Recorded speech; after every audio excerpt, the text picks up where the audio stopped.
যে কোনো ধরনের ব্যবসায় অথবা তুমি কোনো কিছু তৈরি করেছো বা আবিষ্কার করেছো সেগুলার যে আইনগত সুবিধা এবং সেগুলা যে তোমার আওতাধীন থাকবে বা তোমার নিজস্বতা সেখানে বজায় থাকবে, এই জিনিসগুলোর সুবিধা কিন্তু ব্যবসায়ের বিভিন্ন আইনগত দিকের মাধ্যমে পাওয়া যায়। কিভাবে? বিভিন্ন আইনগত দিকের মাধ্যমে কিন্তু পাওয়া যায়। ব্যবসায়ে এই আইনগত দিক নিয়ে কিন্তু আজকে আমি তোমাদের সামনে আলোচনা করব। এবং ব্যবসায়ের এই আইনগত দিক কিন্তু ব্যবসায়ী সংগঠন এবং ব্যবস্থাপনা প্রথম পত্রে বইয়ের কিন্তু খুবই গুরুত্বপূর্ণ একটি চ্যাপ্টার। এইখানে কিন্তু পেটেন্ট, কপিরাইট, ট্রেডমার্ক সহ বিভিন্ন বিষয় নিয়ে কিন্তু আলোচনা করা হয়েছে। তো আজকের ক্লাসে চলো আমরা শুরু করি পেটেন্ট, কপিরাইট এবং ট্রেডমার্ক সংক্রান্ত বিভিন্ন বিষয়, এছাড়াও বিমা, আইএসও, বিএসটিআই এর কাজ কি, এইগুলো নিয়ে কিন্তু আজকের ক্লাসে কথা বলবো। তো চলো আমরা শুরু করি। শুরুতে কি? শুরুতে হচ্ছে পেটেন্ট। পেটেন্ট কি? পেটেন্ট হচ্ছে আইনগত সুবিধা দেয়। পেটেন্ট কি দেয়? পেটেন্ট হচ্ছে আইনগত সুবিধা দেয় ব্যবসায়ীকে, আইনগত সুবিধা দেয়। শুধুমাত্র ব্যবসায়ী না, বিভিন্ন ধরনের আবিষ্কার সহ বিভিন্ন বিষয়ের উপর কিন্তু এই পেটেন্ট কিন্তু সুবিধা দেয়। বাণিজ্যিকভাবে যখন এগুলোর প্রয়োগ হয় তখন কিন্তু আরও ব্যবসায়ীরা সুবিধা পায়। অথবা তোমরা আমরা যারা বিভিন্ন ধরনের আবিষ্কার করি, যেটা আমি বললাম যে যে আবিষ্কারের কথা বলা হয়েছে, বিভিন্ন ধরনের আবিষ্কার যখন যেগুলো করি এগুলো কিন্তু সংরক্ষণ এবং তোমার নিজস্বতা এবং তোমার আওতাধীন রাখার বিষয় আছে। না হলে এগুলো কিন্তু নকল হয়ে যাবে, এগুলা কিন্তু চুরি হয়, তো অনেক সমস্যা কিন্তু হয়। এই সমস্যাগুলো প্রতিরোধের জন্য কিন্তু এই পেটেন্টটি প্রচলন আছে, পেটেন্টের আইন কিন্তু প্রচলন আছে বাংলাদেশে। তো আজকে আমরা দেখব যে এই পেটেন্ট, কপিরাইট এগুলা কি। তো চলো পেটেন্টের ধারণা নিই। পেটেন্ট কি? উদ্ভাবিত বিষয় বা পদ্ধতি আবিষ্কারকের সেটি ব্যবহার। উদ্ভাবিত বিষয় মানে কোনো বিষয় উদ্ভাবন করেছো তুমি, কোনো একটা কিছু উদ্ভাবন করেছো এবং অথবা আবিষ্কার করেছো। এই আবিষ্কার তোমার ব্যবহার, মানে তুমি তো এটা ব্যবহার করবা, তাই না? এই ব্যবহার বিক্রয় উন্নয়নে সরকার প্রদত্ত একচ্ছত্র অধিকারকে কি? সরকার প্রদত্ত একচ্ছত্র অধিকারকে পেটেন্ট বলে। মানে এটার উন্নয়ন, ব্যবহার তোমার আওতাধীন থাকে, এই সামগ্রিক যে সুবিধা তুমি পাবা এটা কিন্তু সরকার তোমাকে দেবে যদি তুমি পেটেন্ট আইনে এটা নিবন্ধন করে থাকো। তো পেটেন্ট কাকে বলে? উদ্ভাবিত বিষয় বা পদ্ধতির আবিষ্কারকের সেটি ব্যবহার, বিক্রয় বা উন্নয়নে সরকার প্রদত্ত একচ্ছত্র অধিকার। মানে এটা যেহেতু তোমার, তুমি আবিষ্কার করছো অথবা উদ্ভাবন করছো, এর জন্য একচ্ছত্র অধিকার কিন্তু তোমারই থাকবে। তারপরে দেখি সর্বপ্রথম ইংল্যান্ডে পেটেন্ট আইন পাস হয়। সর্বপ্রথম কোথায় পাস হয়? ইংল্যান্ডে অথবা তোমরা এখানে যদি ইংল্যান্ড না থাকে তখন সেক্ষেত্রে কিন্তু যুক্তরাজ্য আসতে পারে। তো তোমরা যুক্তরাজ্য শব্দটিও মাথায় রাখবে, একই বিষয়। যুক্তরাজ্যে পেটেন্ট আইন পাশ হয়। বাংলাদেশে 1911 সালে পেটেন্ট আইন কার্যকর আছে। বাংলাদেশে কত সালের পেটেন্ট আইন কার্যকর আছে? 1911 সালের পেটেন্ট আইন কার্যকর আছে। আমরা যদি দেখি এই 1911 সালের পেটেন্ট আইন কিন্তু যে বর্তমানে কার্যকর আছে, এটা কিন্তু বিভিন্ন জায়গায় প্রশ্ন আসে যে পেটেন্ট আইন বাংলাদেশে কত সালের কার্যকর আছে। বাংলাদেশে পেটেন্টের মেয়াদ 16 বছর হয়ে থাকে। বাংলাদেশে পেটেন্টের মেয়াদ 16 বছর কিন্তু হয়ে থাকে। তো দেখি আমরা পেটেন্টের মেয়াদ 16 বছর হয়। এরপরে দেখি পেটেন্টের আসলে কি কি সুবিধা আছে। পেটেন্ট তোমার আছে আইনগত, তুমি যে সুবিধাগুলো পাচ্ছ এই সুবিধাগুলো কি কি? আবিষ্কারকের উৎসাহ বৃদ্ধি। দেখো তুমি যখন কোনো কিছু আবিষ্কার করবা বা তোমার উদ্ভাবনে থাকবে, সেটি যদি তোমার সংরক্ষণে থাকে এবং কোনো কিছু যদি নকল না হয়, তুমি পুনরায় সেগুলা অন্য অন্য বিষয় আবিষ্কারকের দিকে তুমি তোমার কার্যক্রম আগাবা, তোমার পরিধি বিস্তার হবে। তো সেই জন্য এখানে কিন্তু উৎসাহ বৃদ্ধি পায়। তারপরে কি? উদ্ভাবকের স্বার্থ সংরক্ষণ, মানে তোমার জিনিস তোমার কাছেই থাকতেছে, তুমি তোমার নিজস্ব স্বার্থে এটি ব্যবহার করতে পারতেছো, সরকারি অনুমোদন বলে। তাহলে উদ্ভাবকের স্বার্থ সংরক্ষণ হয়। প্রচারগত সুবিধা, পেটেন্ট থাকলে এটা যে তোমার, এটা কিন্তু প্রচার করা মানে তোমার আইনগত অধিকার আছে এবং এটা কিন্তু খুব সুন্দরভাবে প্রচার করা যায় এবং এই সুবিধা কিন্তু তুমি পাও। তাহলে কি? প্রচারগত সুবিধা।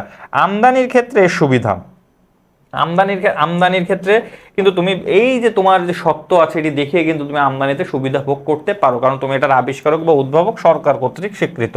তারপরে কি? বিনিয়োগ বৃদ্ধি, তুমি তোমার আবিষ্কার, তোমার উদ্ভাবন এগুলোর কারণে তো মানুষ তোমাকে, যারা বিনিয়োগকারী আছে তারা কিন্তু তোমার সাথে যোগাযোগ করবে, এগুলা নিয়ে আলাপ করবে, এই সুবিধাগুলা তারা বিনিয়োগ করতে চাইবে। এখান থেকে যে সুবিধাগুলো আসে সেখান থেকে তারা বৈধভাবে আইনগত প্রক্রিয়া নিতে চাইবে বিনিয়োগের মাধ্যমে।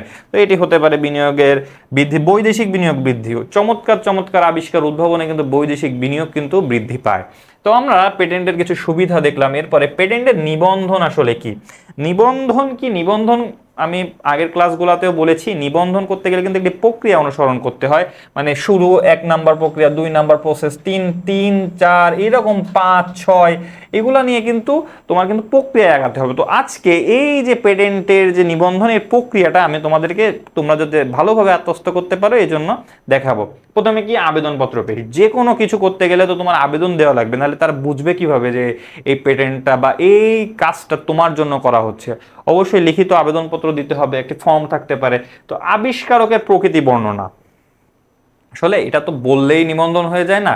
তুমি কি আবিষ্কার করছো, তোমার কি উদ্ভাবনটা কি, এর প্রকৃতি বা কি জিনিসটা কি, এটা তো তোমাকে বর্ণনা করা লাগবে নিবন্ধকের কাছে। তো এর প্রকৃতি কিন্তু তোমাকে বর্ণনা করতে হবে। তারপরে কি আবেদনপত্র ও আবিষ্কার পরীক্ষা। হ্যাঁ, এই আবেদনপত্র এবং আবিষ্কার তো পরীক্ষা নিরীক্ষা করতে হবে নিবন্ধকের কাছ থেকে, তাই না?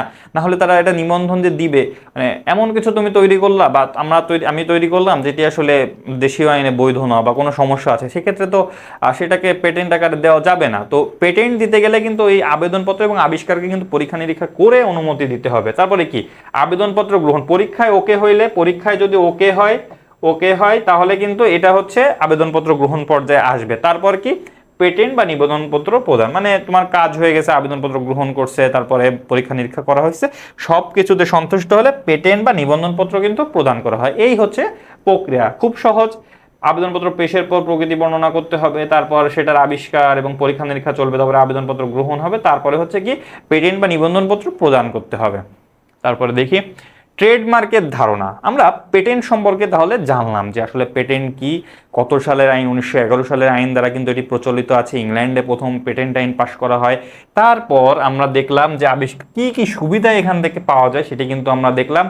এরপরে আমরা দেখি বাংলাদেশে 1911 সালে পেটেন্ট ডিজাইন আইন, 1911 সালের অনুযায়ী পেটেন্ট নিবন্ধনের বিভিন্ন পদক্ষেপ। এই যে পদক্ষেপগুলো আছে না, এগুলো আসলে মানে নিজে থেকে তৈরি হয় না বা কেউ তৈরি করে, এটা আছে আইনগত প্রক্রিয়ার মাধ্যমে কিন্তু এটি প্রচলন আছে।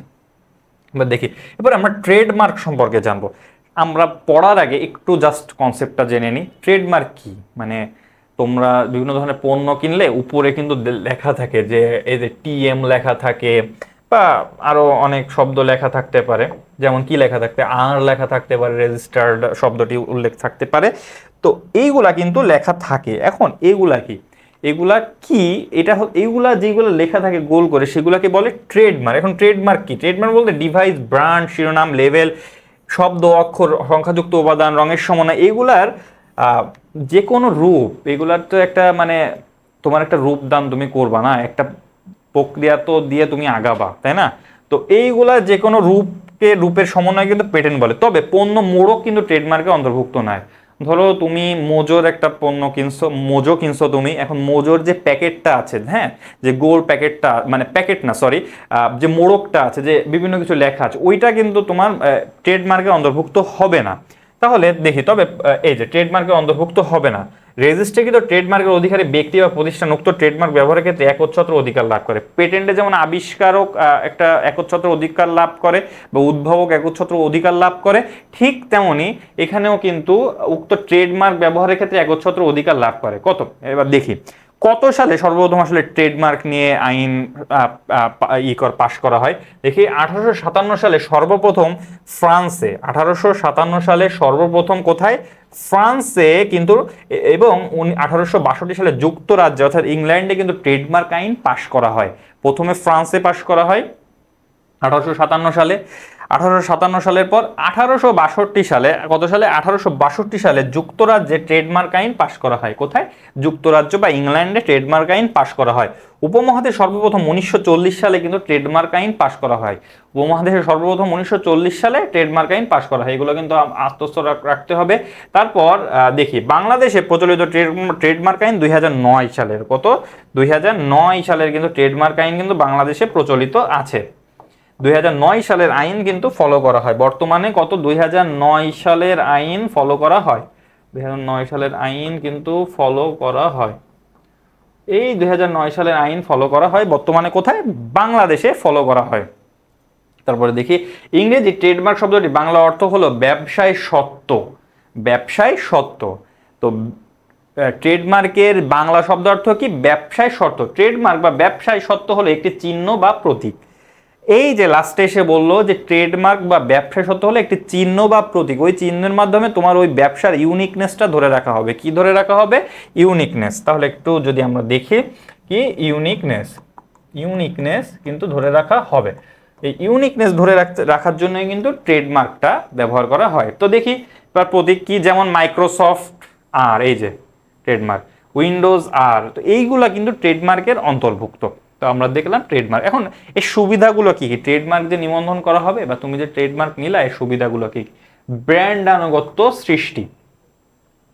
তোমার যে একটা ব্র্যান্ড আছে, এই যে মোজো একটা ব্র্যান্ড, তারপরে আরো অনেক ধরনের ব্র্যান্ড আছে, এই ব্র্যান্ডগুলা কিন্তু এই ব্র্যান্ডগুলা মানুষ জানতে পারে, বুঝতে পারে ট্রেডমার্ক করার মাধ্যমে। মানে তুমি তো এর একক সত্তা, মানে তুমিই তো এটার প্রচারণা সবকিছু করতে পারবা, মানুষ কিন্তু এখানে বুঝতে পারে। তাহলে হচ্ছে ব্র্যান্ডানুগত সৃষ্টি, সহজ পরিচিতি, মানে তুমি যেটা ব্যবহার করতেছো, তুমি ছাড়া কিন্তু এটা আর কেউ ব্যবহার করতে পারবে না। মানে তোমার একচ্ছত্র যেহেতু অধিকার, মানে একটা জিনিস, মানে এই ট্রেডমার্ক কপিরাইট এখানে সবকিছুতে আসবে একচ্ছত্র অধিকার। একচ্ছত্র অধিকার শব্দটি কিন্তু এই ট্রেডমার্ক পেটেন্ট কপিরাইটে কিন্তু আসবে। তারপরে দেখি প্রচারগত সুবিধা, মানে এই যে যেটি বললাম যে তোমার সহজ পরিচিতির ওই সময় তো প্রচারগত সুবিধার সত্ত্ব তুমি পেয়ে যাচ্ছ। তারপরে কি একচেটিয়া অধিকার, ভাই তুমি একা, তোমার একচ্ছত্র অধিকার, তোমার এখানে একচেটিয়া অধিকার তো হবেই।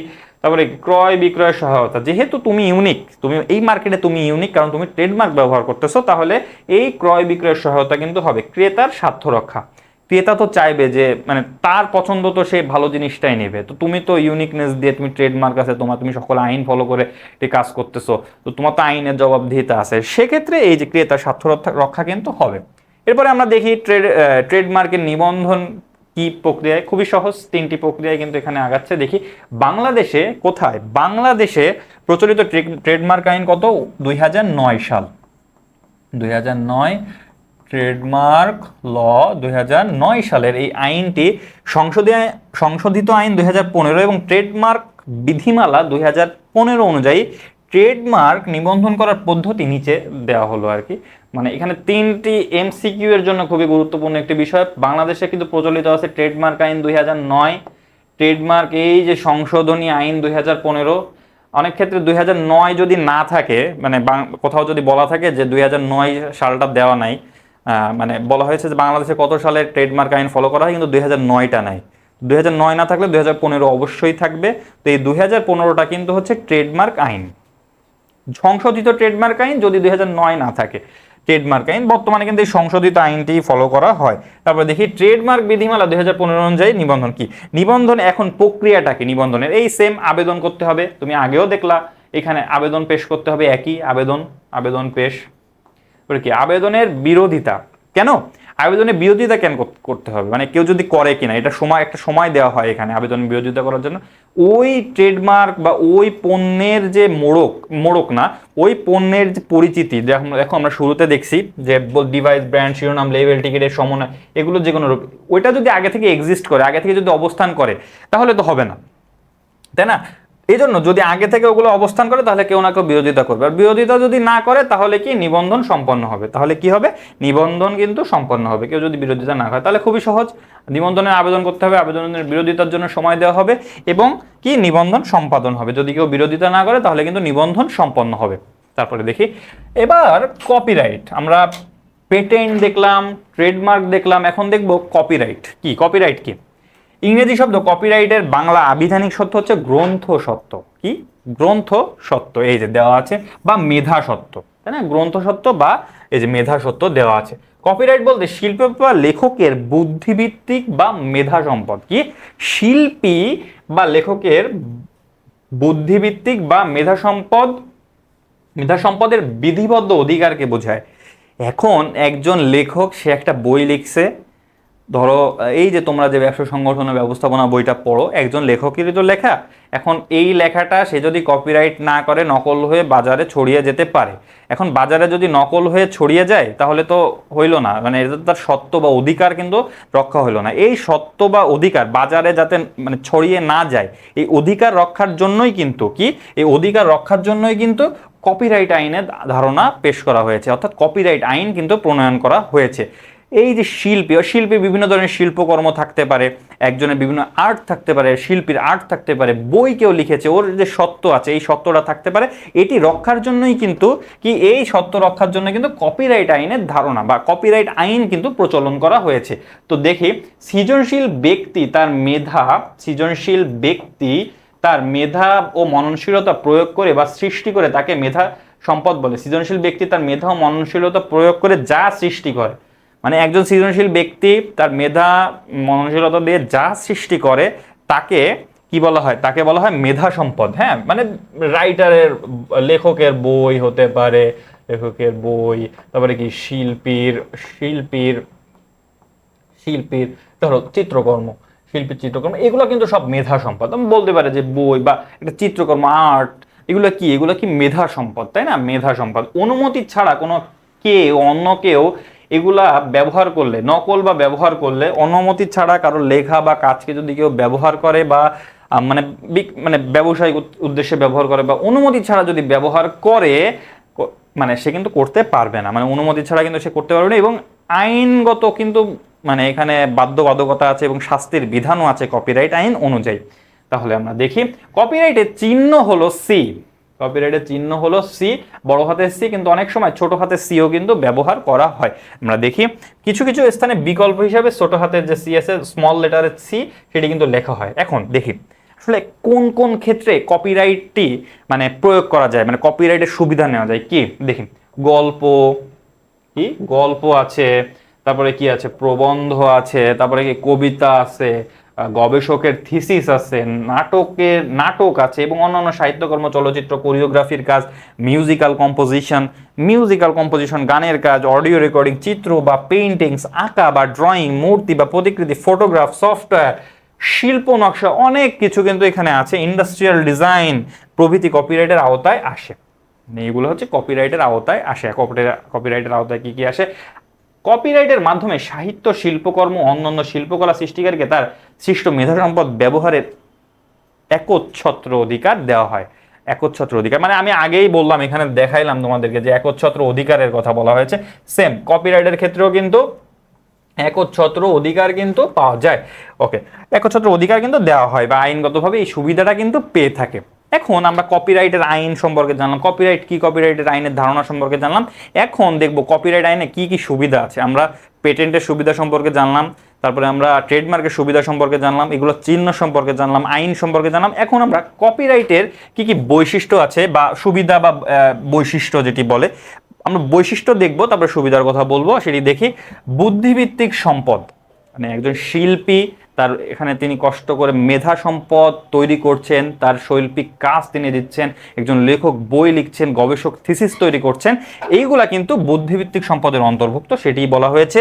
তারপরে কি, উদ্ভাবকের স্বার্থ রক্ষা, মানে উদ্ভাবক বলতে এখানে বলা হচ্ছে ওই যে শিল্পী আছে, ওই যে শিল্পী বা লেখক আছে যে যায়, তার স্বার্থ কিন্তু এখানে রক্ষা করা হয়।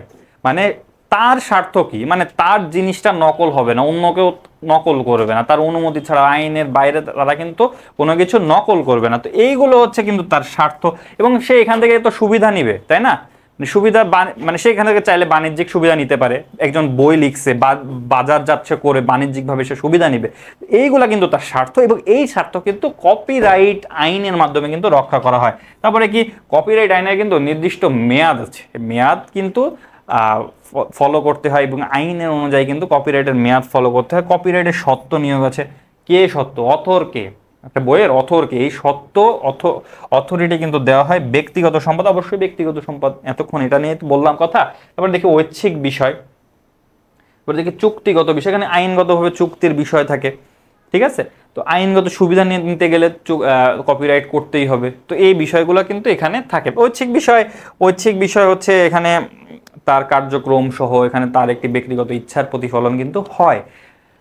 আচ্ছা, তো কপিরাইট করাটা কিন্তু খুব জরুরি। এখন কপিরাইটের নিবন্ধন আমরা দেখব, মানে আমরা তো ট্রেডমার্ক, পেটেন্টের নিবন্ধন দেখলাম, তো আমরা এখন কপিরাইটের নিবন্ধন দেখব। কি, প্রথমে নিবন্ধনের আবেদন, সেম নিবন্ধনের আবেদন প্রত্যেকটা জায়গায়, তুমি কোম্পানি নিবন্ধন বলো, অংশীদারি ব্যবসায় যদি তুমি নিবন্ধন করতে যাও, আবেদন করা ছাড়া কিন্তু সম্ভব নয়।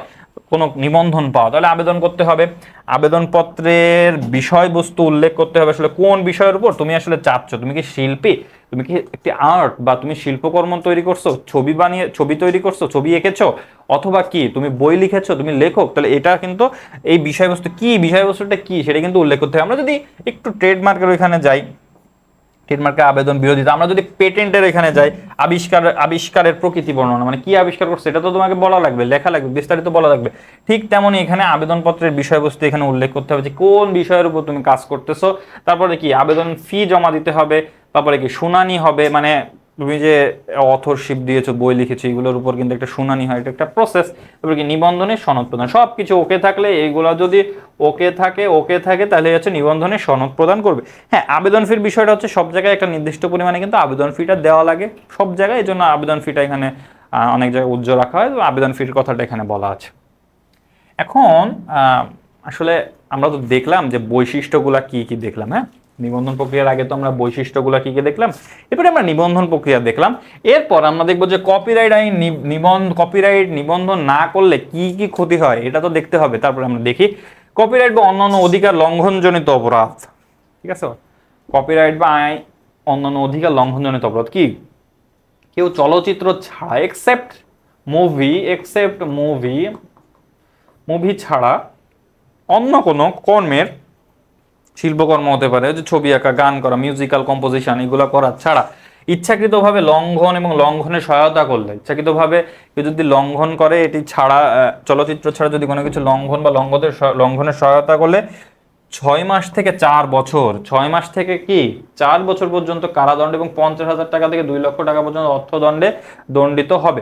তবে আদালতে যদি প্রমাণিত হয় যে বাণিজ্যিক উদ্দেশ্যে এটি করা হয়নি, কি বাণিজ্যিক উদ্দেশ্যে এটি করা হয়নি, ব্যবসায় বা বাণিজ্যিক কার্যক্রমের ধারায় মুনাফা উদ্দেশ্যে সংগঠিত হয়নি, কিন্তু আদালত 6 মাসের কম কারাদণ্ড এবং 50,000 টাকার কম অর্থদণ্ড প্রদান করতে পারেন। ঠিক আছে, 50,000 টাকার কম অর্থদণ্ড কিন্তু প্রদান করতে পারে।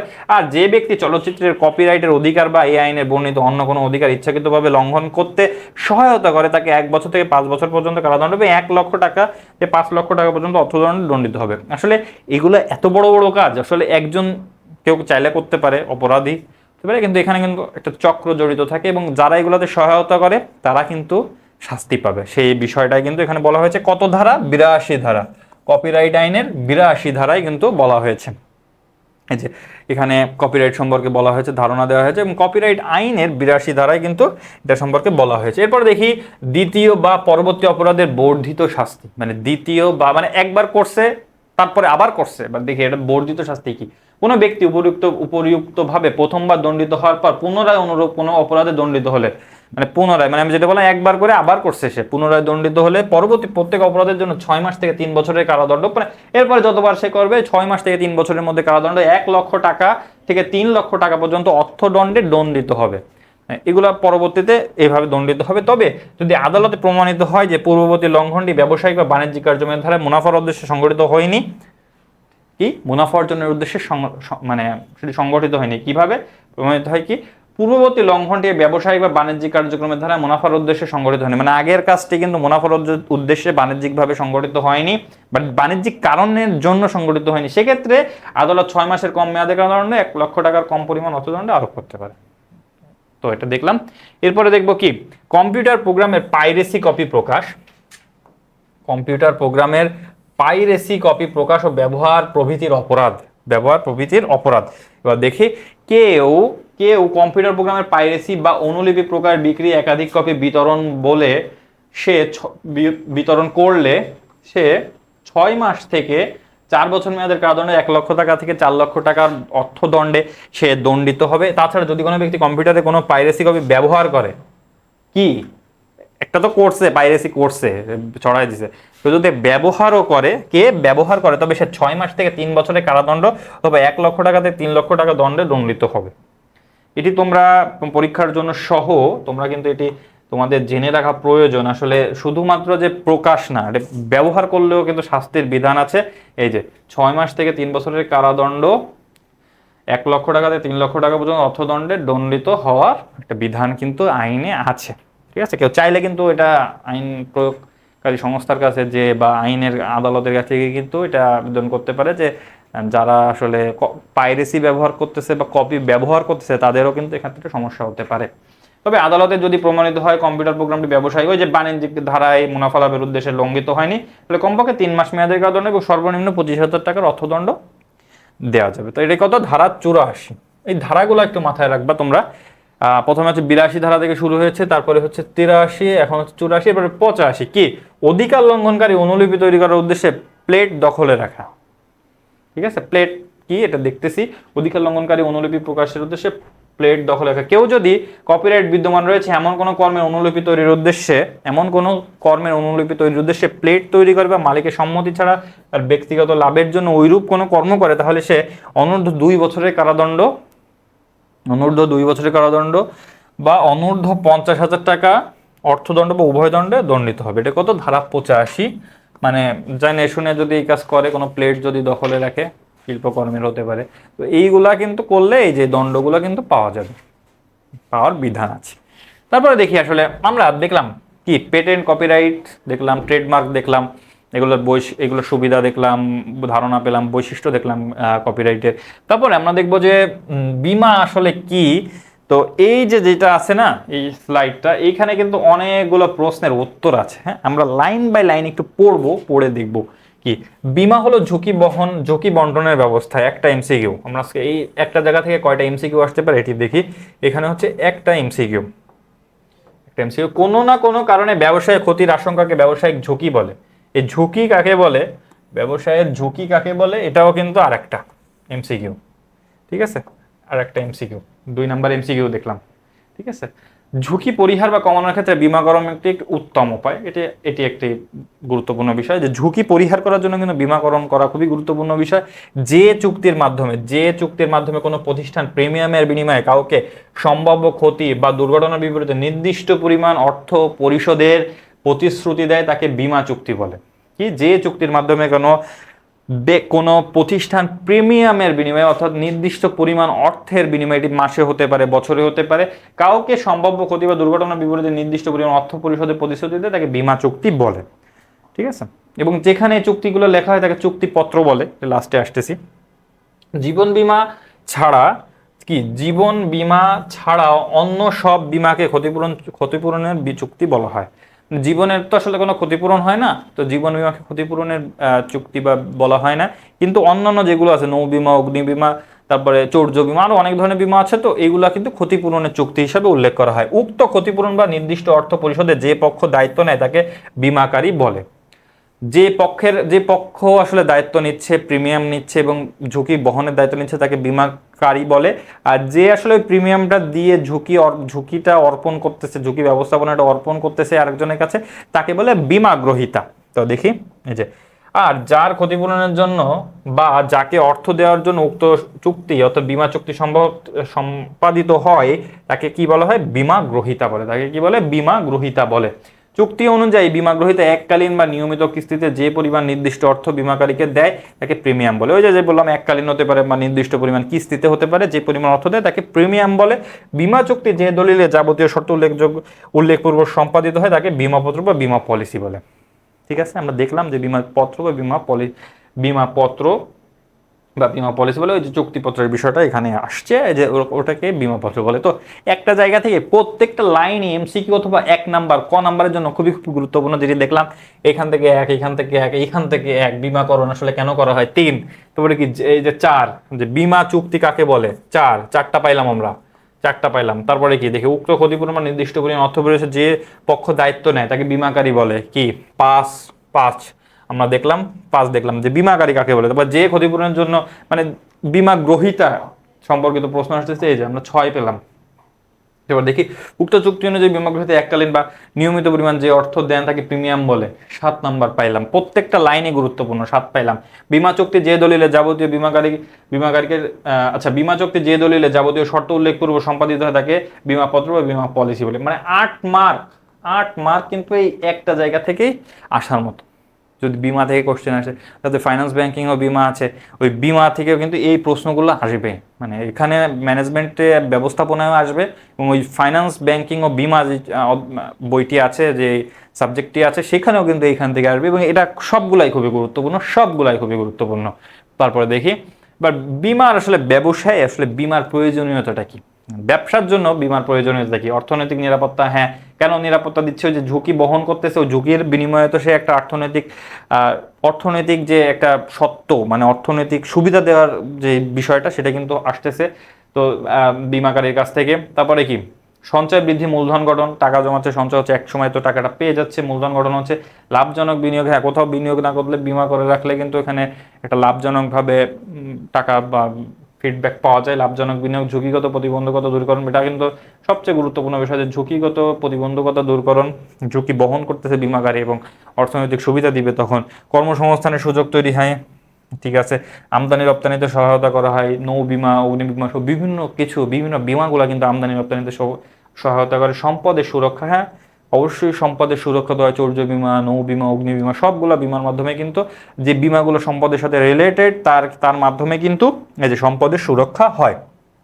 দেখি আসলে বিমা প্রক্রিয়া করার ধাপ কি, এটা আসলে জীবন বিমা সম্পর্কে বলা হয়েছে। আসলে জীবন বিমা সম্পন্ন করার ধাপটা আসলে কি এটি আমরা দেখি। জীবন বীমা সম্পন্ন করার ধাপ কি, আমরা একটা প্রসেস আকারে এখানে দেখিয়েছি। এগুলো হচ্ছে একটার পর একটা এই প্রসেসগুলো কিন্তু এখানে হয়। তো আসলে কি হয় দেখি, প্রথমে প্রস্তাব প্রদান করতে হয়, তারপরে ডাক্তারি পরীক্ষা করতে হয়। যেহেতু এটা জীবন বীমা তো ডাক্তারি পরীক্ষার একটা বিষয় থাকে। বীমা প্রতিনিধির প্রতিবেদন সংগ্রহ, বীমা প্রতিনিধি একটি প্রতিবেদন দেন, সেটা সংগ্রহ করেন। অতিরিক্ত তথ্য সংগ্রহ করা হয় যার জীবন বীমা করা হচ্ছে। বয়সের প্রমাণ, একটা ভ্যালিড, যেহেতু জীবন বীমার সাথে বয়স রিলেটেড, এর জন্য ভ্যালিড একটা প্রমাণ কিন্তু দেওয়া লাগে। প্রস্তাব নির্বাচন ও গ্রহণ, প্রস্তাব নির্বাচন, যে বীমা প্রস্তাব দেওয়া হয়েছে এই যে শুরুতে, এটা নির্বাচন এবং গ্রহণের ব্যাপার থাকে, এবং লাস্টে বীমাপত্র প্রদান। বিমাপত্র কি, এই যে আমরা দেখলাম বিমাপত্র বা বীমা পলিসি, যে দলিলে যাবতীয় বিষয় লেখা থাকে, এবং বীমা যদি ওকে হয় তাহলে কিন্তু এই যে বীমাপত্র প্রদান করা হয়। এই হচ্ছে একটা ধাপ, মনে রাখার সহজ সিস্টেম, একটার পর একটা।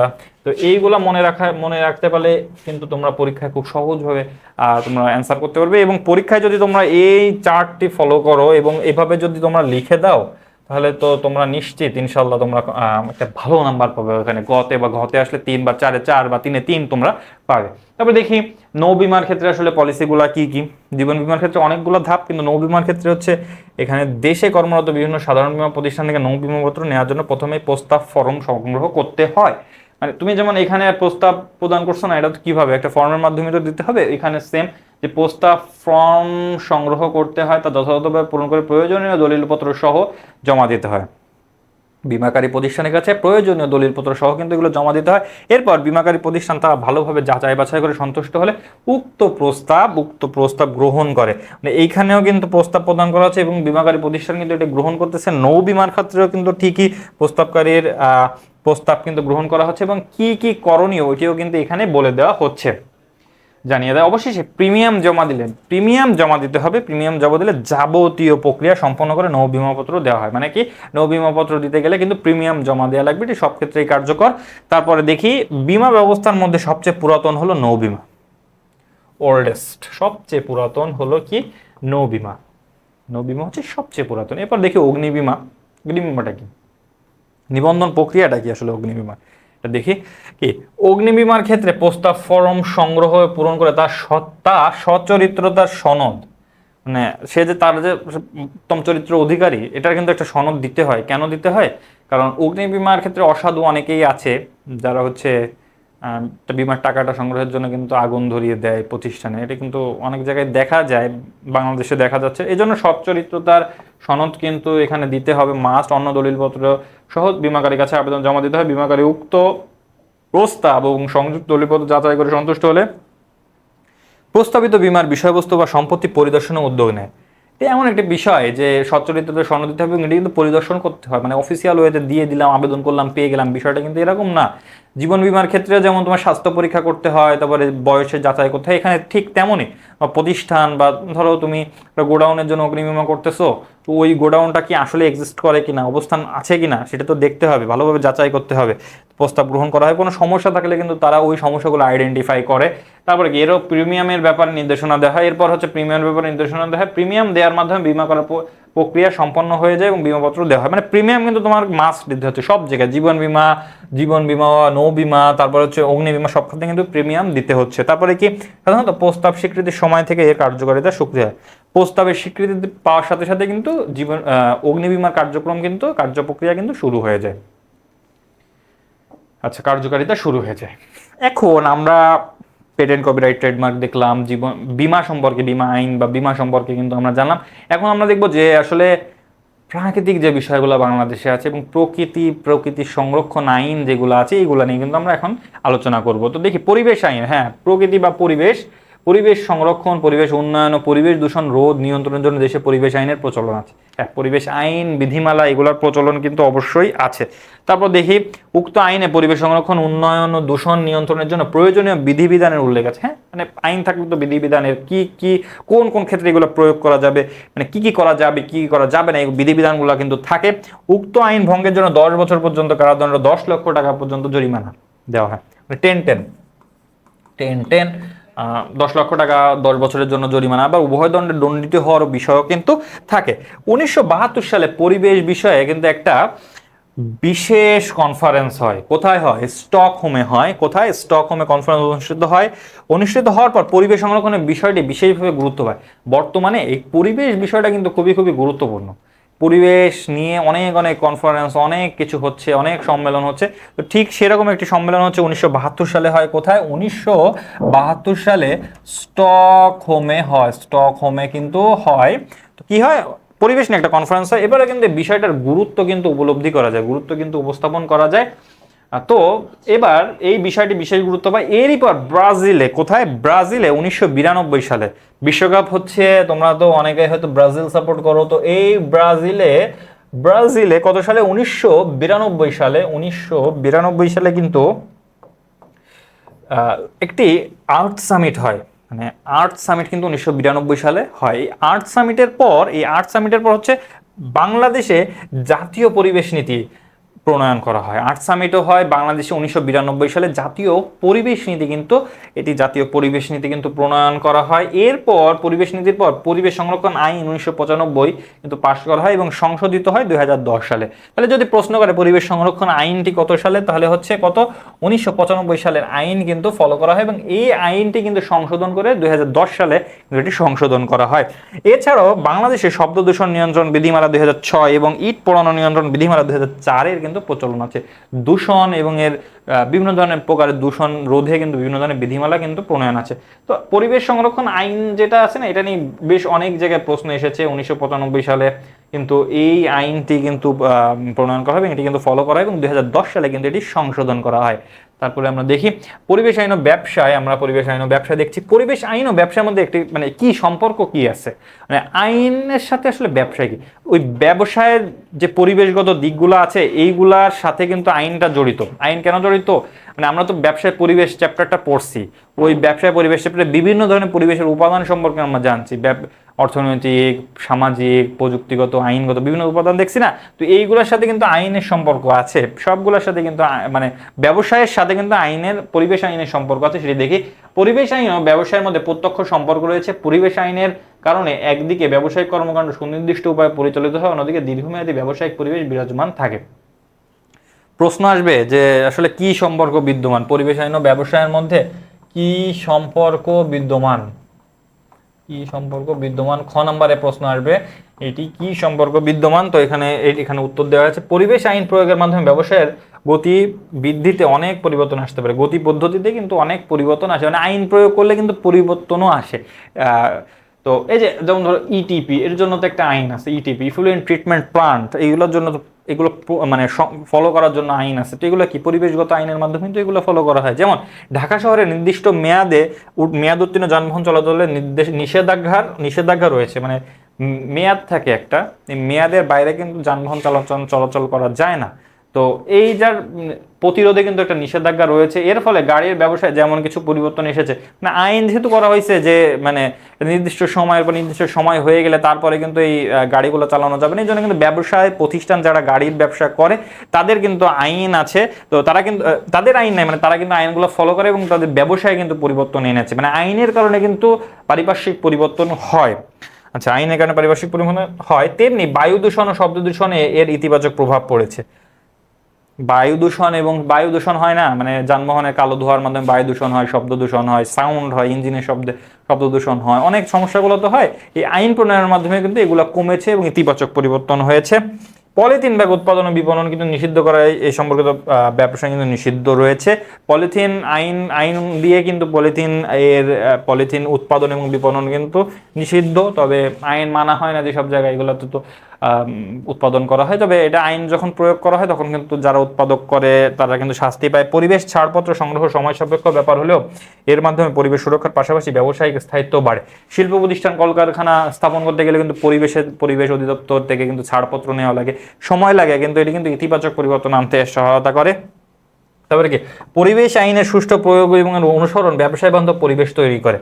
পরিবেশ আইনের সুষ্ঠু প্রয়োগ এগুলো কিন্তু ব্যবসায় বান্ধব পরিবেশ সৃষ্টি করে, নির্বিঘ্নে ব্যবসায় পরিচালনা করা সম্ভব হয়। নির্বিঘ্নে ব্যবসায় পরিচালনা করা সম্ভব হয়, এটাই আসলে বলা হয়েছে পরিবেশ আইন ও ব্যবসায় ইতিবাচক পরিবেশ আইনের কারণে কিন্তু ইতিবাচক পরিবর্তন হয়।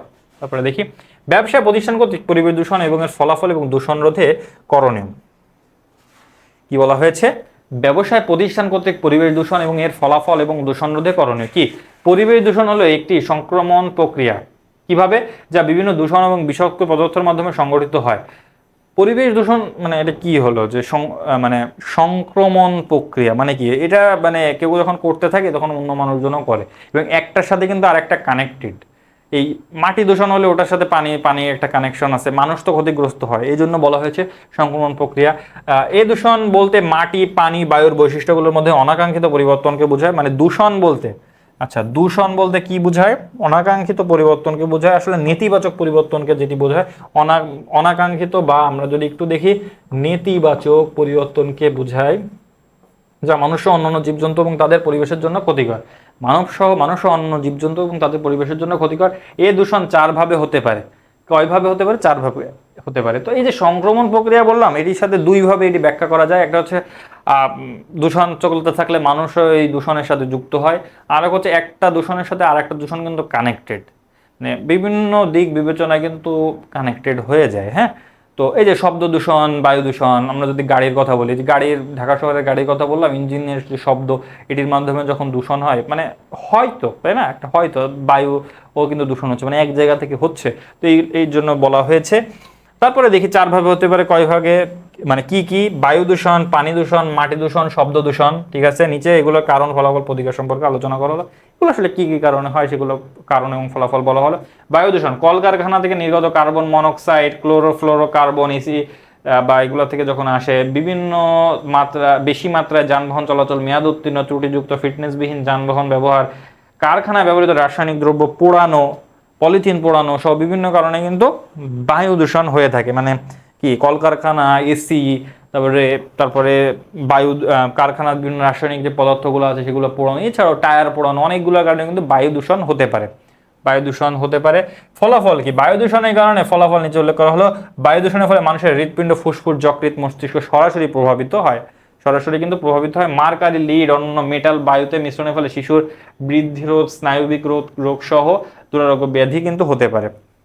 অতিমাত্রায় রাসায়নিক ও রেডিওক্রেটিভ রশ্মি বায়ুতে মিশ্রণের ফলে কিন্তু ক্যান্সার, মহিলাদের বন্ধ্যত্ব তৈরি হয়, বন্ধ্যত্ব সৃষ্টি হয়। তো এই সমস্যাগুলো কিন্তু এখানে হয়, তোমরা সবই বুঝো এখানে, এবং এটা কিন্তু তোমাদের চারপাশে অনেক মানুষ কিন্তু এটা নিয়ে অ্যাফেক্টেড। তারপরে দেখি পানি। এবার পানি দূষণের কারণ কি? পানিতে ক্ষতিকর উপাদান মিশ্রিত হয়ে পানি ব্যবহার অনুপযোগী এবং ক্ষতিকর হওয়াকে পানি দূষণ বলে। দেখছো পানি দূষণ কি? পানি, এখানেও নেতিবাচক পরিবর্তন যেটা হয়। পানি দূষণের কারণ কি? ক্ষতিকর উপাদান মিশ্রিত হয়ে পানির ব্যবহার অনুপযোগী ও ক্ষতিকর হওয়া, ব্যবহারে অনুপযোগী এবং ক্ষতিকর হওয়া।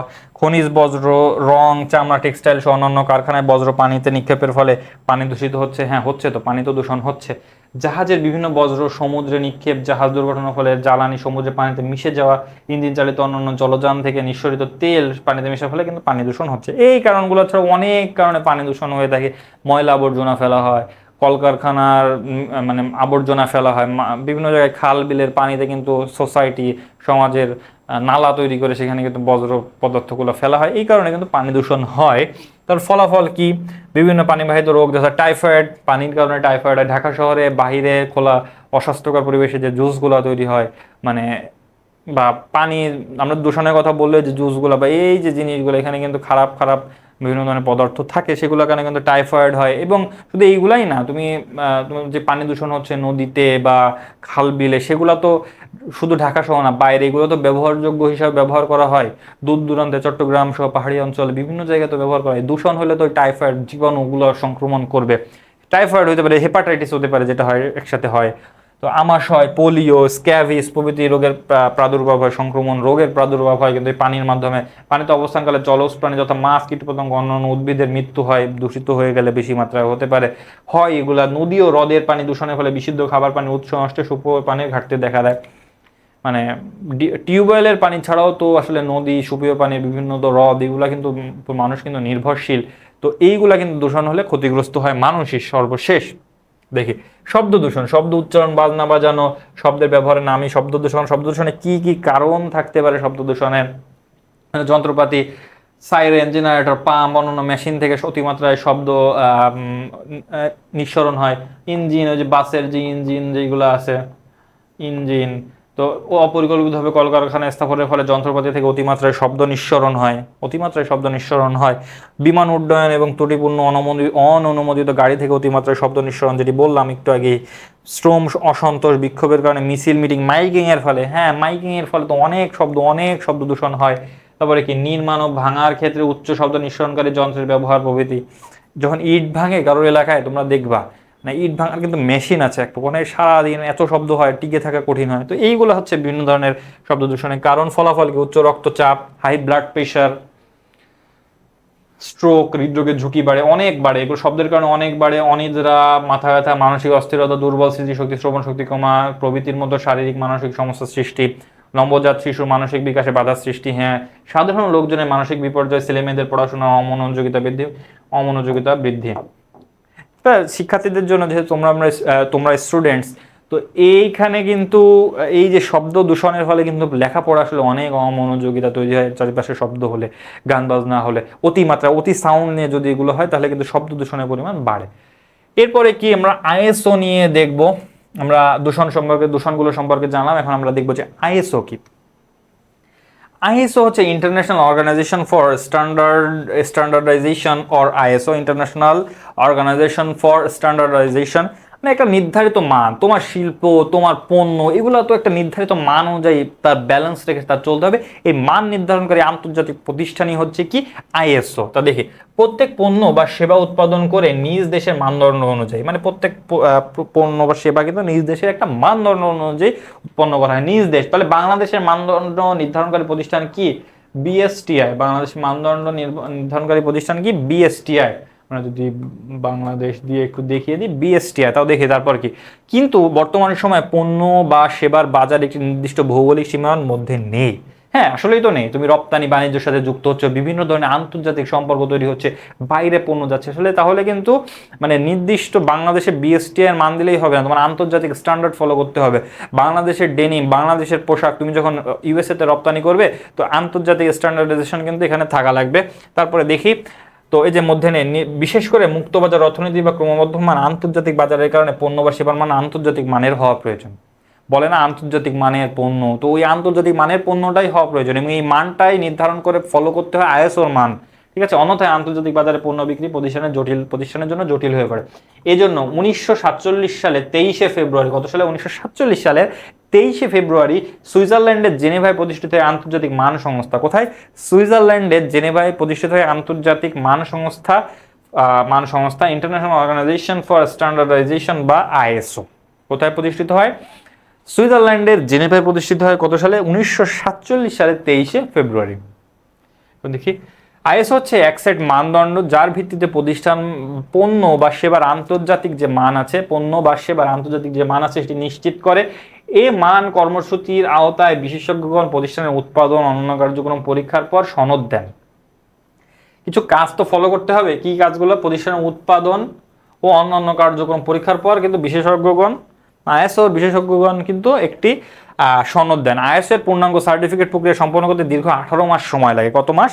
18 মাস সময় কিন্তু লাগে আইএসওর এই যে মানের যে সনদ পেতে 18 মাস সময় লাগে। প্রতিষ্ঠানে কতগুলো প্রয়োজনীয় শর্ত মেনে চলতে হয়, এই সনদ ধরে রাখার জন্য প্রতিষ্ঠানকে অবশ্যই নিয়মিতভাবে পরিদর্শকের মাধ্যমে পরীক্ষা নিরীক্ষা করতে হয়। কোনো প্রতিষ্ঠান আইএসও সনদভুক্ত হলে ক্রেতারা তার মান সম্পর্কে নিশ্চিত হতে পারেন। আইএসও এর সনদভুক্ত হলে তার মান সম্পর্কে কিন্তু ক্রেতারা নিশ্চিত হতে পারেন যে জিনিসটা ভালো এবং মান অনুযায়ী কিন্তু প্রচলিত হচ্ছে এবং আন্তর্জাতিক মানের কিন্তু এটি হচ্ছে। তারপর প্রতিষ্ঠান পণ্য সেবা তথ্য পরিবেশ প্রভৃতি বিষয়ে গুণগত মান নির্ধারণ করার আন্তর্জাতিক মান সনদ প্রদানকারী সংস্থা হলো আইএসও। মানে আইএসও জিনিসটা কি, এটা কিন্তু বলা হয়েছে প্রতিষ্ঠান পণ্য সেবা তথ্য পরিবেশ প্রভৃতি বিষয়ে গুণগত মান নির্ধারণ করার আন্তর্জাতিক মান সনদ প্রদানকারী সংস্থা হচ্ছে আইএসও। প্রথমে আমরা দেখলাম আইএসও কি কাজ করে, মান নিশ্চিত করে, তো এবং এটার বিস্তারিত আমরা জানলাম। এখন কি কি মান একটু আমরা উদাহরণস্বরূপ দেখি, যেটা এমসিকিউর জন্য খুবই গুরুত্বপূর্ণ। তো আমরা এখন দেখবো আইএসও।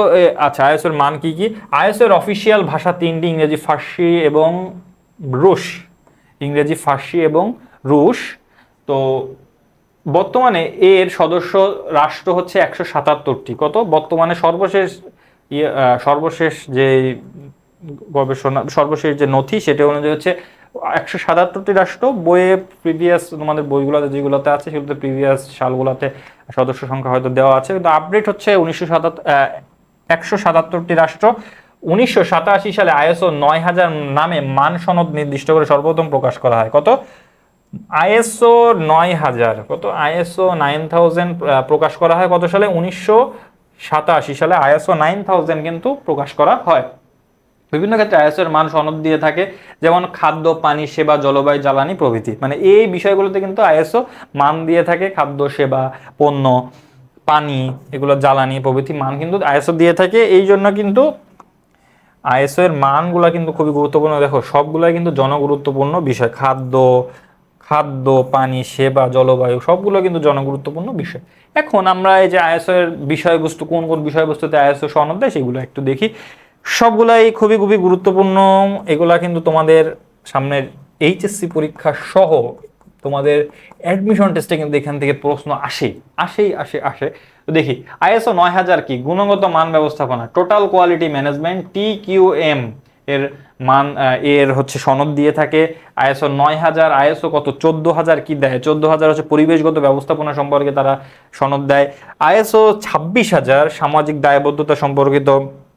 আইএসও 27001 তথ্য নিরাপত্তা ব্যবস্থাপনা, ইনফরমেশন সিকিউরিটি ম্যানেজমেন্ট। তারপর কি আইএসও 31000 কি? ঝুঁকি ব্যবস্থাপনা, রিস্ক ম্যানেজমেন্ট। আইএসও 50001 আইএসও 50000 কি? শক্তি ব্যবস্থাপনা।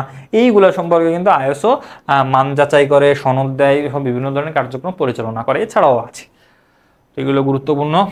তারপর আইএসওর সুবিধা কি? সময় মতো পণ্য সরবরাহ, মুনাফা বৃদ্ধি, পরিচালনা ব্যয় হ্রাস, ঠিক আছে, ব্যবসায় নির্বাচন, প্রতিযোগিতামূলক সুবিধা, অহেতুক পরীক্ষা হ্রাস, সময় নিয়ন্ত্রণ। মানে তুমি যদি আইএসও সনদ পাও এই সুবিধাগুলো তুমি পাবা।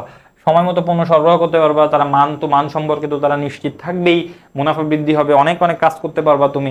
পরিচালনা ব্যয় হ্রাস হবে, কারণ তোমার আইএসও সনদ আছে। এখানে অনেক ধরনের প্রসিডিওর যেগুলো স্কিপ করা যায়। ব্যবসায় নির্বাচন, প্রতিযোগিতামূলক সুবিধা, অহেতুক পরীক্ষা হ্রাস, এগুলো কিন্তু হয়। সময় কিন্তু নিয়ন্ত্রণ করা হয়। কেন সময় নিয়ন্ত্রণ হয়? ওই যে পরিচালনাগত ধাপে কিন্তু বিভিন্ন ধরনের ধাপ কিন্তু বাদ যায় আইএসও সনদ থাকলে, এই জন্য কিন্তু সময় বাঁচে। তারপরে বিএসটিআইতে যাব আমরা কিসে যাব? আমরা যাব হচ্ছে বিএসটিআই। বাংলাদেশে তারা কিন্তু মান নির্ধারণ এবং সনদ প্রদান করে, মান সংরক্ষণে তদারকি করে। এগুলো কিন্তু বিএসটিআই করে। তো কি করে BSTI? Bangladesh standards and testing ইনস্টিটিউশনকে সংক্ষেপে বলা হয় বিএসটিআই। তো পণ্য বা সেবা দিয়ে ক্রেতাদের প্রত্যাশা পূরণ বা অতিক্রম করাকেই মান বলে। মান কাকে বলে? প্রশ্ন আসবে, মান কাকে বলে? পণ্য বা সেবা দিয়ে গ্রাহকদের বা ক্রেতাদের প্রত্যাশা পূরণ বা অতিক্রম করাকে মান বলে। মানে তাদের প্রত্যাশা, গ্রাহকের প্রত্যাশা পূরণ করাকে মান বলে। এর মান যাচাই ও মানের সনদ দেওয়ার জন্য প্রত্যেক দেশেই প্রতিষ্ঠান আছে, যেটি আমরা জানি। বাংলাদেশে পণ্য ও সেবার মান নির্ধারণ, পরীক্ষণ, নিশ্চিতকরণ, উন্নতি সাধনের কাজে নিয়োজিত সরকারি প্রতিষ্ঠান নাম কি? BSTI, Bangladesh standards and testing institution, BSTI. এখান থেকে কিন্তু 1 মার্কের একটা প্রশ্ন আসে, যে আসলে এমসিকিউ আসে, ক নম্বরে আসে, যে বাংলাদেশে মান নির্ধারণ, সংরক্ষণ, তারপরে পরীক্ষণ, নিশ্চিতকরণ, উন্নতি সাধনের জন্য কোন প্রতিষ্ঠান কাজ করে? সেটি হবে কি? বিএসটিআই। তারপরে বিএসটিআই দেখবো যে দেশের মান নিয়ন্ত্রণকারী একমাত্র জাতীয় প্রতিষ্ঠান হিসেবে বিএসটিআই এর মূল দায়িত্ব কি কি? বিএসটিআই যে মান নির্ধারণ করে, মূল দায়িত্বগুলো কি কি? দেশে উৎপাদিত শিল্প পণ্য, বৈদ্যুতিক ও প্রকৌশল পণ্য, খাদ্য, কৃষিজাত পণ্যের প্রক্রিয়া, পরীক্ষণ পদ্ধতি, জাতীয় মান প্রণয়ন, প্রণীত মানের ভিত্তিতে পণ্য সামগ্রীর গুণগত মান পরীক্ষা বিশ্লেষণ এবং পণ্যের গুণগত মানের নিশ্চয়তা বিধান, দেশে ব্যবসা বাণিজ্যের ক্ষেত্রে মেট্রিক পদ্ধতির প্রচলন, হ্যাঁ মেট্রিক পদ্ধতির যে প্রচলন, বাস্তবায়ন সহ পরিমাপের সঠিক তদারকি নিশ্চিতকরণ। গুরুত্বপূর্ণ একটা বিষয় হচ্ছে মেট্রিক পদ্ধতির প্রচলন কিন্তু বিএসটিআই করেছে, এটা কিন্তু তোমরা আত্মস্থ করবে, মাথায় রাখবে, মনে রাখবে। তো এই হচ্ছে বিএসটিআই কাজগুলো, এছাড়াও অনেক অনেক কাজ বিএসটিআই কিন্তু করে থাকে। তো এইগুলো কিছু মৌলিক কাজ আমরা ধারণা নিলাম। এরপরে দেখি মান নির্ধারণের ক্ষেত্রে বিএসটিআই নিম্নলিখিত 6টি ডিভিশনাল কাউন্সিলের মাধ্যমে কাজ পরিচালনা করে, মানে 6টি শাখা, 6টি বিভাগের মাধ্যমে কিন্তু তারা কাজ পরিচালনা করে। কি কি? কৃষি ও খাদ্য বিভাগ, ইলেকট্রিক্যাল বিভাগ, বিল্ডিং সরঞ্জাম বিভাগ, কেমিক্যাল বিভাগ, পাট বস্ত্র বিভাগ, ইঞ্জিনিয়ারিং বিভাগ। এই বিভাগগুলোর আওতায় কিন্তু তারা সার্বিক কার্যক্রম তারা পরিচালনা করে থাকে।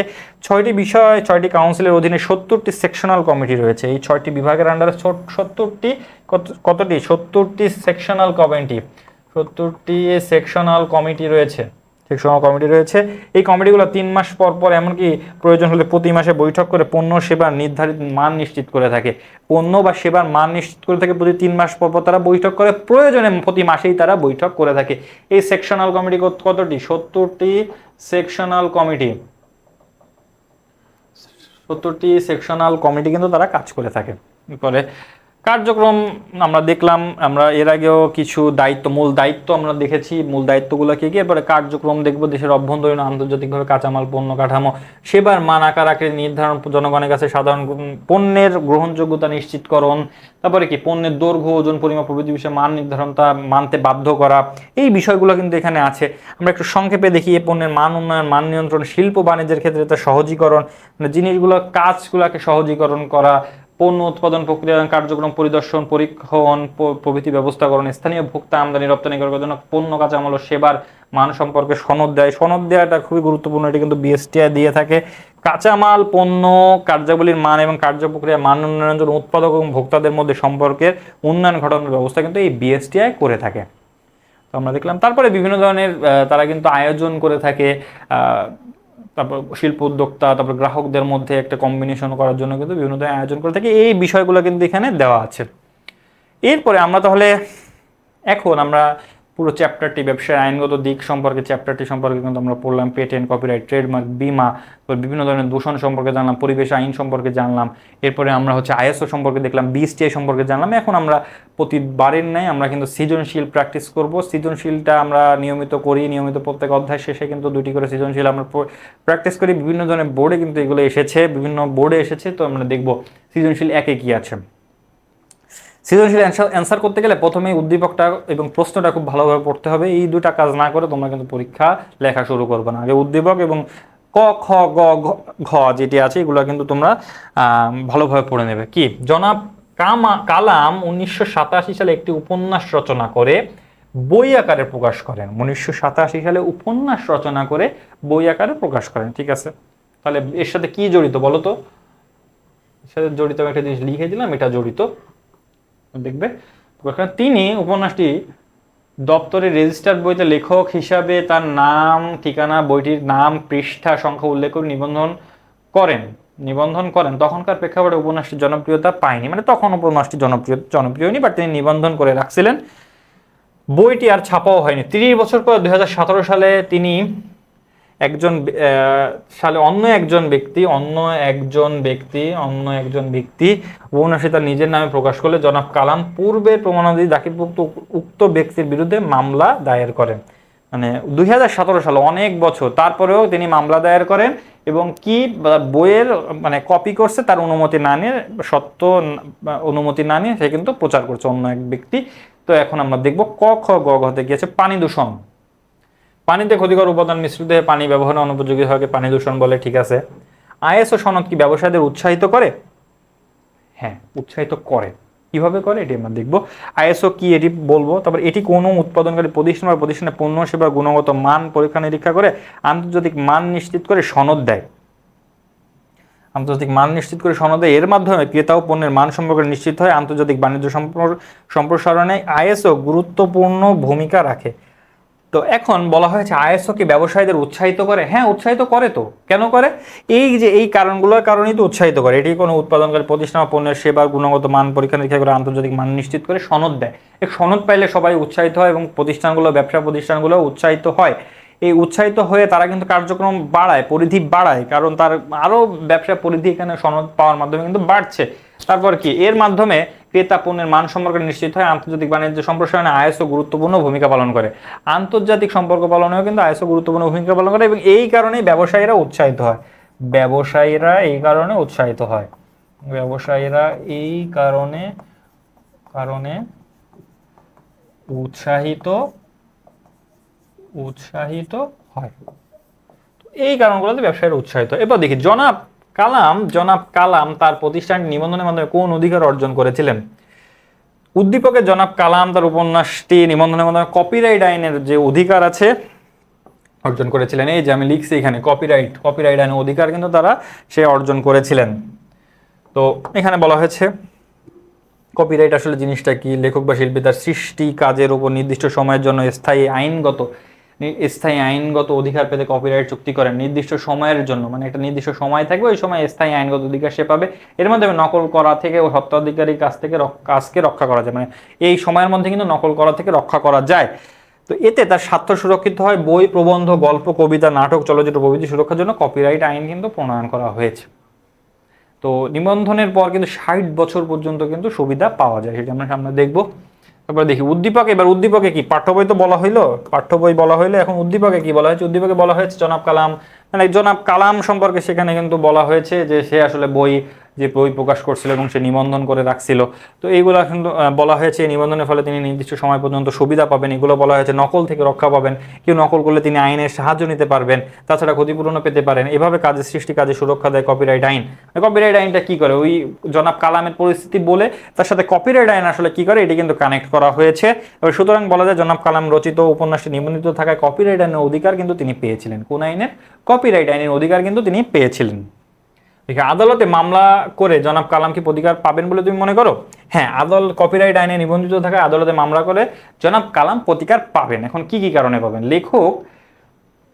লেখক বা শিল্পীর সৃষ্টি কাজ নকল থেকে রক্ষায় কপিরাইট আইনে নিবন্ধন করা প্রয়োজন। এতে স্বত্বাধিকারের অধিকার নির্দিষ্ট সময় পর্যন্ত সংরক্ষিত থাকে। ঠিক আছে, আমরা যদি একটু আগে যাই যে 1987 সালে কিন্তু তিনি নিবন্ধন করছিলেন। হ্যাঁ, তো এখন আমরা দেখি যে অধিকার নির্দিষ্ট সময় পর্যন্ত সংরক্ষিত থাকে। এখন কত বছর সেটি তো আমরা জানবো। বই, কবিতা, প্রবন্ধ এগুলোর ক্ষেত্রে লেখকের জীবনকালীন মৃত্যুর পর 60 বছরে, যে আমি বললাম কত বছর, 60 বছর পর্যন্ত কিন্তু সুবিধা পাওয়া যায়। 60 বছর পর্যন্ত কিন্তু সুবিধা পাওয়া যায়। এই সময়ের মধ্যে নকল হলে স্বত্বাধিকারী আদালতে মামলা করে প্রতিকার পেতে পারে। এই সময়ের মধ্যে নকল হলে আদালতে মামলা করে কিন্তু প্রতিকার পাওয়া যায়। উদ্দীপকের জনাব কালাম 1987 সালে তার রচিত একটি উপন্যাস বই আকারে প্রকাশ করেন। উদ্দীপকের জনাব কালাম 1987 সালে একটি উপন্যাস বই আকারে রচনা করেন। উপন্যাসটি সংশ্লিষ্ট দপ্তরের রেজিস্টার বইতে লেখক হিসাবে তার নাম, ঠিকানা, বইটির নাম, পৃষ্ঠা সংখ্যা উল্লেখ করে নিবন্ধন করেন। তখনকার প্রেক্ষাপটে জনপ্রিয়তা পায়নি। 30 বছর পর 2017 সালে অন্য একজন ব্যক্তি উপন্যাসটি তার নিজের নামে প্রকাশ করে। পরে জনাব কালাম আগের প্রমাণ দেখে উক্ত ব্যক্তির বিরুদ্ধে মামলা করেন। মানে 30 বছর পর, 87 থেকে 2007।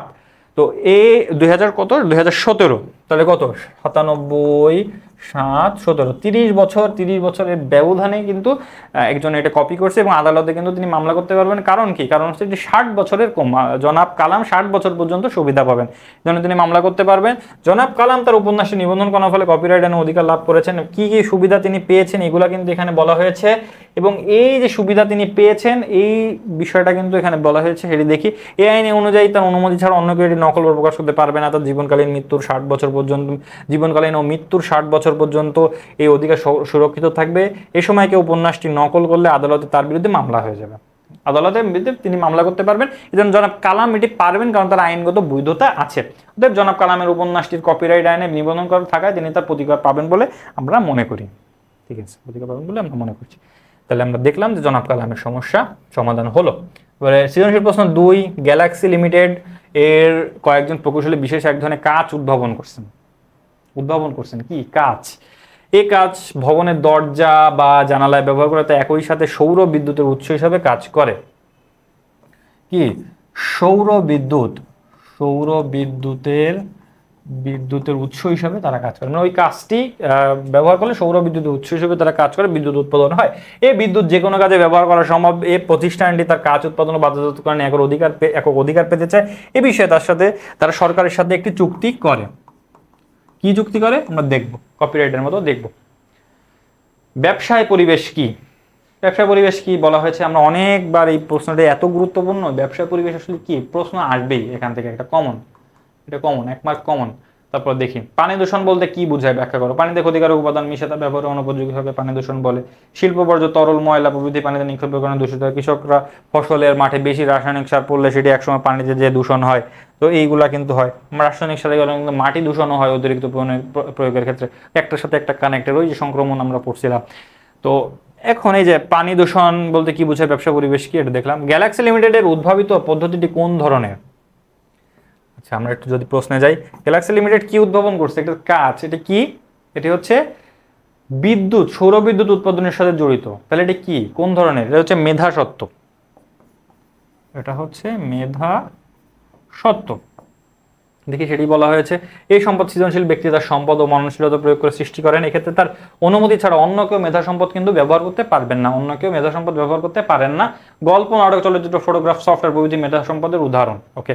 উদ্দীপকে গ্যালাক্সি লিমিটেড কয়েকজন প্রকৌশলী বিশেষ এক ধরনের কাজ উদ্ভাবন করেন এবং কাজ সম্পর্কে এটি বলা হয়েছে যে কোনো কাজে ব্যবহার সম্ভব, মানে উদ্দীপকের বিষয়টি কিন্তু এখানে বলা হয়েছে। এখানে প্রকৌশলীরা নিজেদের মেধাকে কাজে লাগিয়ে কাজ উদ্ভাবন করেছেন, মানে নিজেদের মেধা মননকে কাজে লাগিয়ে উদ্ভাবন করেছেন। এর সাথে বুদ্ধিবৃত্তিক সম্পদ বা মেধা সম্পদের বৈশিষ্ট্যের মিল রয়েছে, মিল রয়েছে।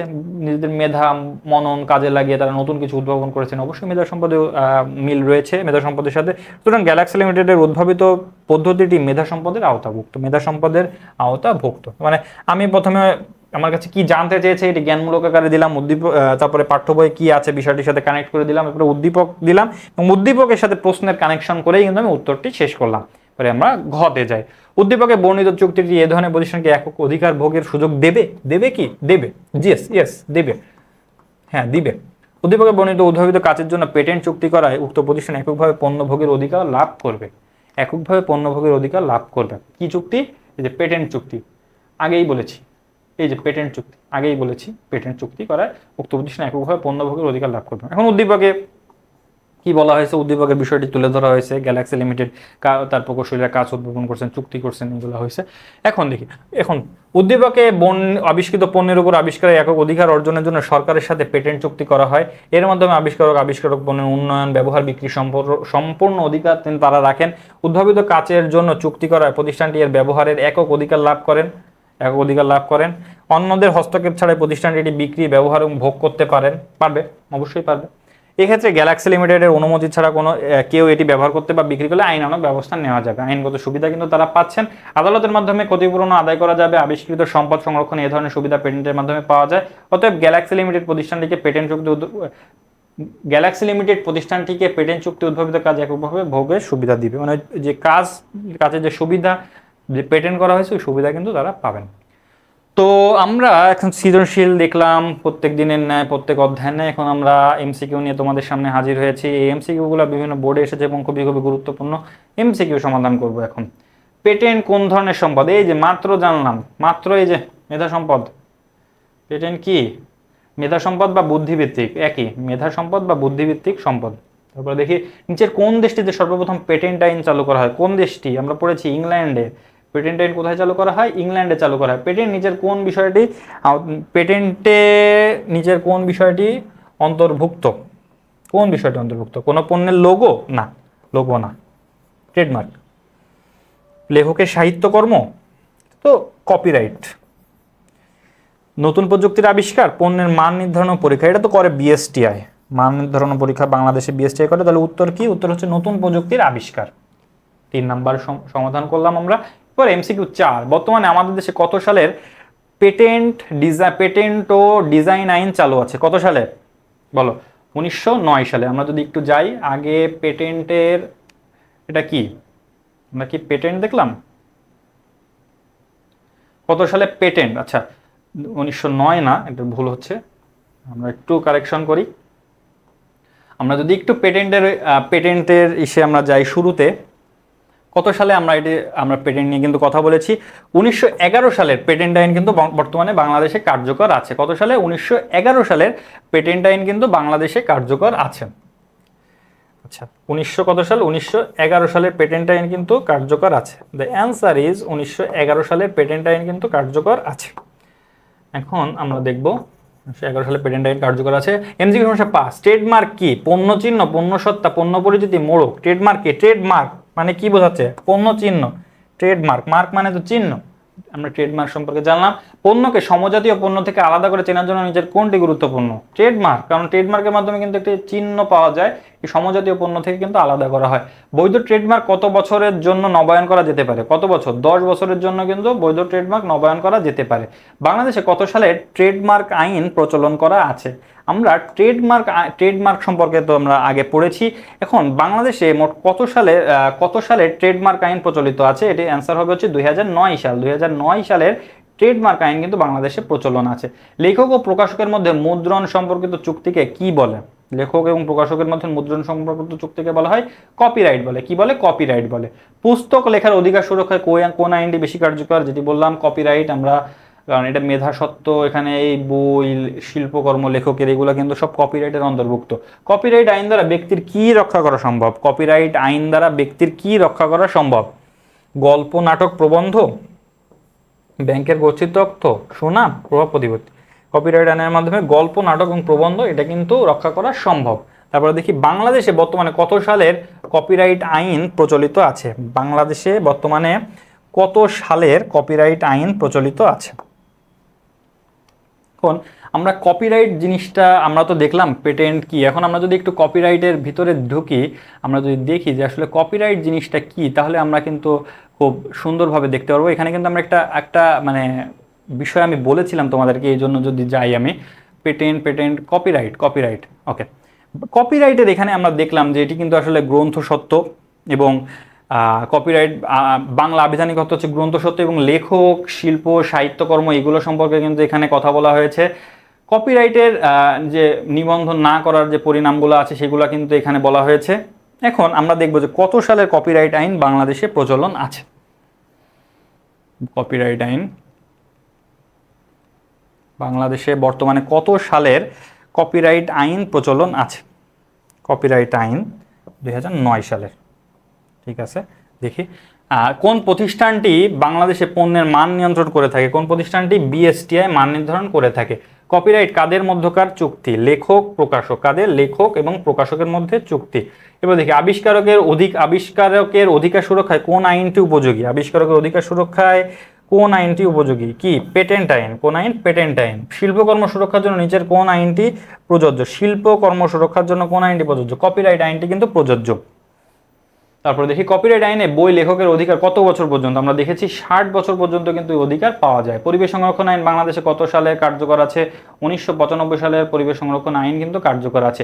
বীমা সাধারণত কোন ব্যবসায় কোন ধরনের বাধা দূর করে? ঝুঁকিগত বাধা দূর করে। তোমরা সবাই জানো ঝুঁকিগত বাধা দূর করে। টাইফয়েড কোন রোগের নিচের কোন দূষণটির জন্য দায়ী? টাইফয়েড হচ্ছে পানি দূষণের জন্য দায়ী। আমরা সংক্ষেপে শেষ করলাম এমসিকিউ। তো এই হচ্ছে আজকের ক্লাস, এবং আজকের ক্লাসে কিন্তু আমরা বিস্তারিত আলোচনা করেছি ব্যবসায় আইনগত দিক সম্পর্কে।